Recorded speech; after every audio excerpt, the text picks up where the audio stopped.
मेरे बारे में हो सकता है आप लोग कुछ लोग जानते होंगे कि मेरा ताल्लुक़ बिहार से है और कुछ यूट्यूब पे स्पीचेस वगैरह हैं जिससे आप लोगों को अंदाज़ा हुआ होगा।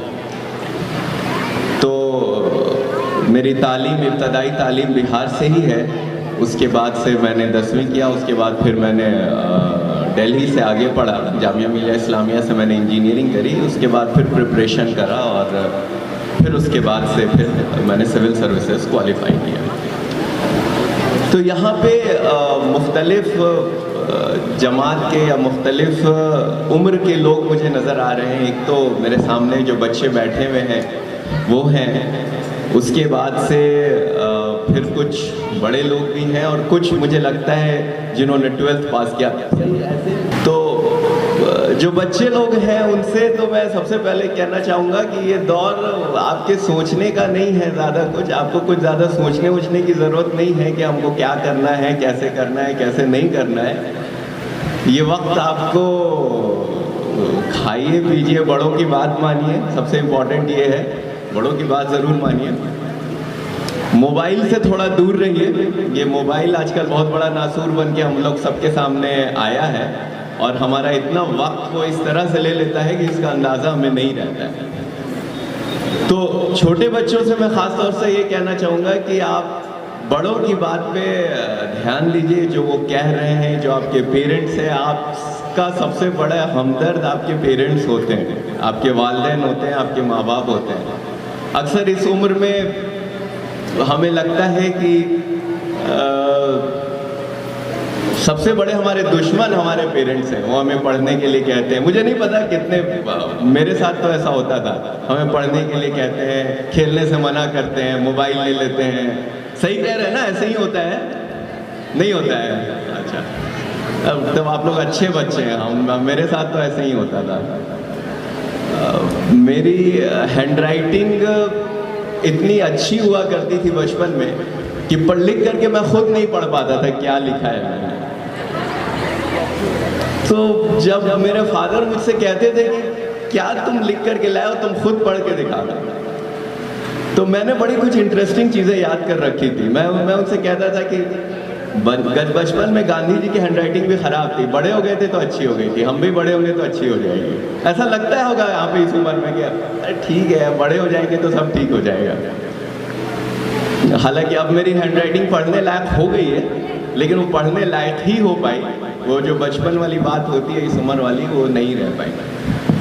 तो खैर, मेरे कहने का मकसद है कि बड़ों की बात, आप लोग सिर्फ ये है कि बड़ों की बातों का ध्यान दीजिए। जो बड़े कहते हैं वो लोग आपकी उम्र से गुजर चुके होते हैं, थोड़े आउटडेटेड होते हैं लेकिन गुजर चुके होते हैं, इसलिए उनसे उनका एक्सपीरियंस आपके मुकाबले थोड़ा ज़्यादा रहता है। तो इस वजह से, और जहाँ तक बात है इस उम्र में ये भी लगता है कि बड़े होके हमको क्या बनना है, डॉक्टर बनना है, इंजीनियर बनना है, कलेक्टर बनना है, एसपी बनना है, ये सब चीज़ें आती है जहन में। रखिए अपने जहन में, बिल्कुल मोटिवेट होना चाहिए। एक बार क्या हुआ था कि हमारा स्कूल, कुछ गर्मी ज़्यादा हो गई, गर्मी ज़्यादा होने की वजह से जो डिस्ट्रिक्ट कलेक्टर साहब थे उन्होंने हमारा स्कूल बंद करवा दिया। घर पे आके पूछा स्कूल किसने बंद करवा दिया, हमारी बड़ी खुशी हुई। तो पता चला कलेक्टर साहब ने कहा अब कलेक्टर ही बनना है, बड़े होके स्कूल जो है बंद करवाना है मुझे भी। तो इस तरह की चीज़ें जहन में घूमनी भी चाहिए। बचपन में वो आपको फिर धीरे धीरे कहीं ना कहीं एक अंदाज़ा लगता है। इस वक्त में आपको बस जो आप पढ़ रहे हैं, जिस भी क्लास में आप, दूसरी, तीसरी, चौथी, पाँचवीं, छठी क्लास में जो आप पढ़ रहे हैं वो ही अच्छे से पढ़िए। बड़ों की बातों का ध्यान दीजिए, ज़्यादा वक्त मोबाइल में मत गुजारिए। खेलना है तो बाहर जाकर अपने साथ के बच्चों के साथ खेलिए। और ज़्यादा कुछ मैं नहीं बोलूँगा, नहीं आपको कुछ ज़्यादा करने की ज़रूरत है। अब इसके बाद से थोड़ा सा बड़े बच्चे जो 11th 12th माशाल्लाह जिन्होंने कुछ एक अच्छे मार्क्स हासिल किए हैं, एक अपनी पहचान बनाई है, तो उनके लिए बहुत अच्छी बात है। यहाँ तक आपने एक डिस्टिंक्शन के साथ आपने अपने आप को इस जगह पे पहुँचाया। ये काबिल तारीफ बात है और आप सब लोगों के लिए एक बहुत बड़ा एप्लॉज और एप्रिसिएशन जिन्होंने इस कामयाबी को अदा किया।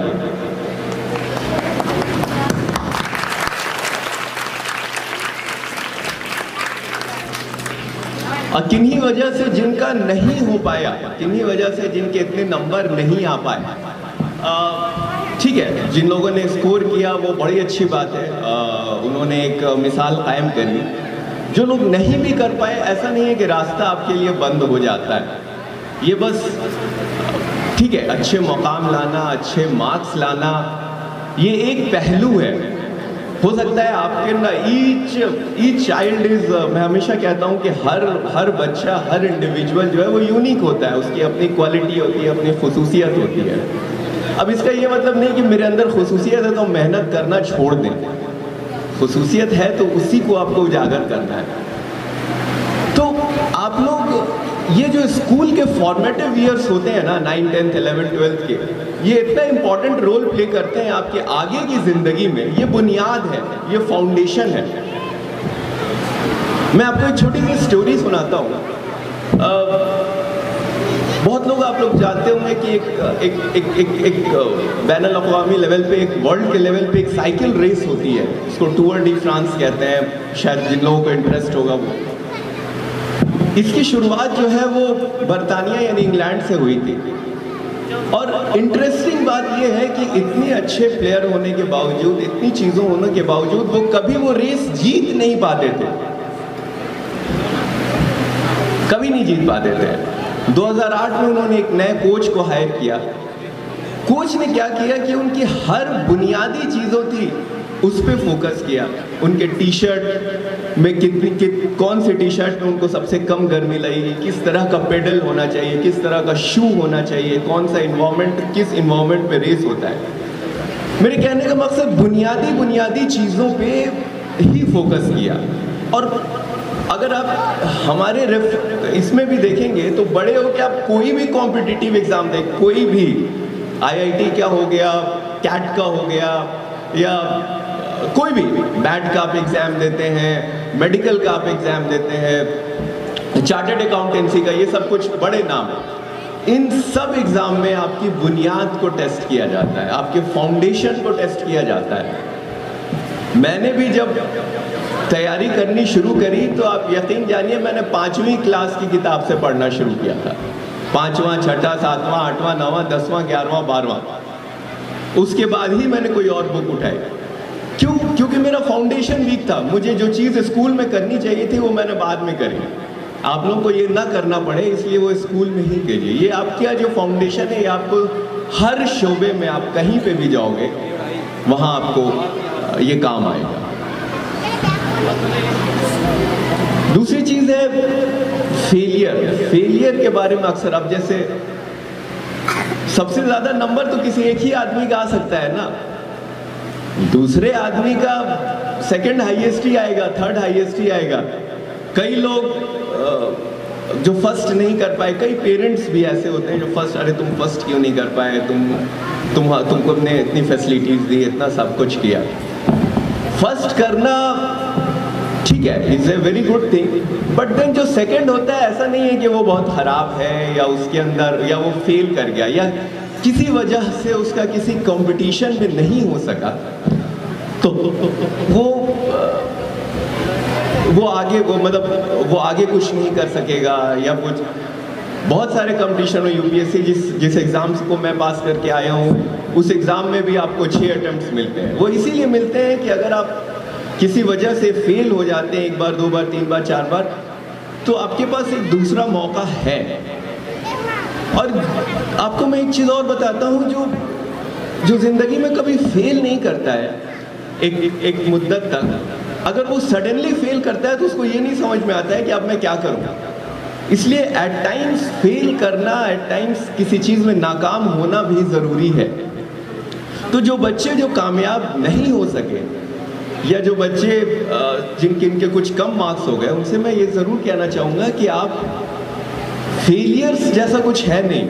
ऑस्ट्रेलियन आर्मी का जो कोर ग्रुप है ना, उसमें वो ऐसे लोगों को नहीं लेते हैं जिसने अपनी ज़िंदगी के किसी मरहले पर फेल ना किया हो। क्योंकि उनको लगता है कि अगर कभी कुछ सेटबैक्स हो गए इनके लाइफ में तो ये उसको कैसे हैंडल करेंगे। तो सेटबैक्स को हैंडल करना ये आपको फेलियर्स या हर्डल्स, मैं उसको बेटर अल्फाज में कहूँ तो सिखाता है। तीसरी चीज़ एक इम्पॉर्टेंट ये है कि हम लोग अपने ख्यालों में बहुत जीते हैं। ये लोग सब लोग, हम बड़े हो जाएंगे तो ये करेंगे, हम कल से एकदम रूटीन के पाबंद हो जाएंगे, कल से हम टाइमली सोएंगे, मोबाइल कम इस्तेमाल करेंगे, अगले हफ्ते से ये होगा, अगले साल हम बहुत अच्छा नंबर लाएंगे। भूल जाइए, कल जैसा कुछ होता ही नहीं है। जो है आपके पास वो अभी है, आज, इस वक्त मैं क्या कर सकता हूँ। मैं ये सब चीज़ें आपको इसलिए बता रहा हूँ कि मैं इन सब चीज़ों से गुजर चुका हूँ, ये सब चीज़ें मैंने देखी हुई हैं। अक्सर लगता है अरे यार ये वाला साल तो मैं अच्छे से नहीं नंबर लगाया, ये साल तो वो लड़की टॉप कर गई, अगले साल तो मैं ही करूँ। ठीक है, आदमी को एक गोल बनाना चाहिए, अपने अंदर एक मोटिव बनाना चाहिए, लेकिन अभी आप क्या कर सकते हैं आप ये देखिए। अभी हम मोबाइल कर लेते हैं, थोड़ी देर बाद पढ़ेंगे, नहीं, अभी छोड़िए उसको, अभी ख़त्म कीजिए, अभी आप आगे के ऊपर ध्यान दीजिए। तो इस वजह से आपकी लाइफ में ये चीज़ बहुत ज़रूरी है कि आप अभी क्या कर रहे हैं। तीसरी एक चीज़ और है जिसको मैं आप लोगों को कहूँगा कि अपनी ज़िंदगी में लेकर के आइए, वो है डिसिप्लिन। अक्सर मोटिवेशन, जैसे मैं आया यहाँ पे, बाकी लोग आए, आपके प्रिंसिपल साहब हैं, ये आपको मोटिवेट करेंगे। 1 2 दिन 3 दिन 4 दिन 5 दिन आपको लगेगा कि नहीं हमें ये करना है। फिर धीरे धीरे क्या होता है कि आदमी का जहन है, वो चीज़ें निकलती जाती हैं। आपको मोटिवेशन लेवल अप डाउन होता रहता है, क्रेस्ट एंड ट्रफ की तरह है।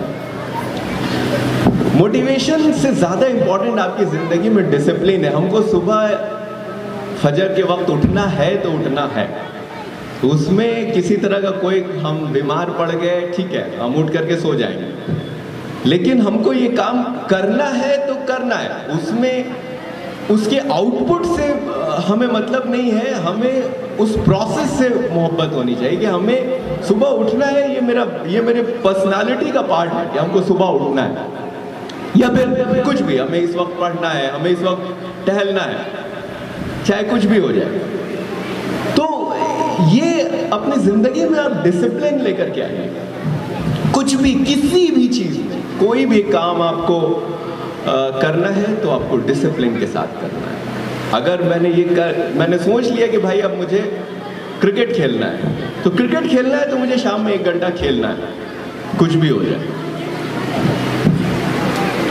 तो इस तरह से ये कुछ चीज़ें हैं जो मुझे लगता है कि आपकी ज़िंदगी में अगर आप थोड़ा सा सोचेंगे, और जो लोग को भी मैंने आपको एक चीज़ पहले भी बताई कि हमने अक्सर ऐसा होता है कि हम जहनी तौर पर फेलियर हो जाते हैं, नहीं मुझसे नहीं हो पाएगा ये, ठीक है, ऐसा लगता है, जो चीज़ अभी लगता है कि अभी नहीं हो पाएगी, आप उसको 1 महीने आप फिर से उसको कोशिश कीजिए। हो सकता है कि 1 महीने बाद किसी दूसरे तरीके से आप कोशिश करेंगे तो वो हो जाएगी।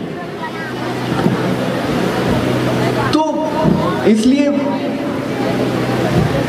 अपने आप को हमेशा आगे बढ़ते रहिए, और हमेशा अपने आप को एक कदम आगे बढ़ने का सोचें आप, और किसी दूसरे को देख के नहीं, बस अपने आप को, कल हम ऐसे थे तो कल हम कैसे होंगे, आज हम कैसे होंगे। तो ये सब कुछ चीज़ें थी। प्रिंसिपल आपके हेडमास्टर साहब ने एक इकबाल का बड़ा शानदार शेर पढ़ा था। एक शेर उनका मुझे भी याद आता है, तो मैं उसको पढ़ता हूँ आप लोगों के सामने, ख़ास करके उन लोगों के लिए जो अभी कामयाब हुए हैं कि सितारों से आगे जहाँ और भी है, अभी इश्क के इम्तहां और भी है, तू शाहीन है, परवाज़ है काम तेरा, तेरे आगे आसमां और भी है।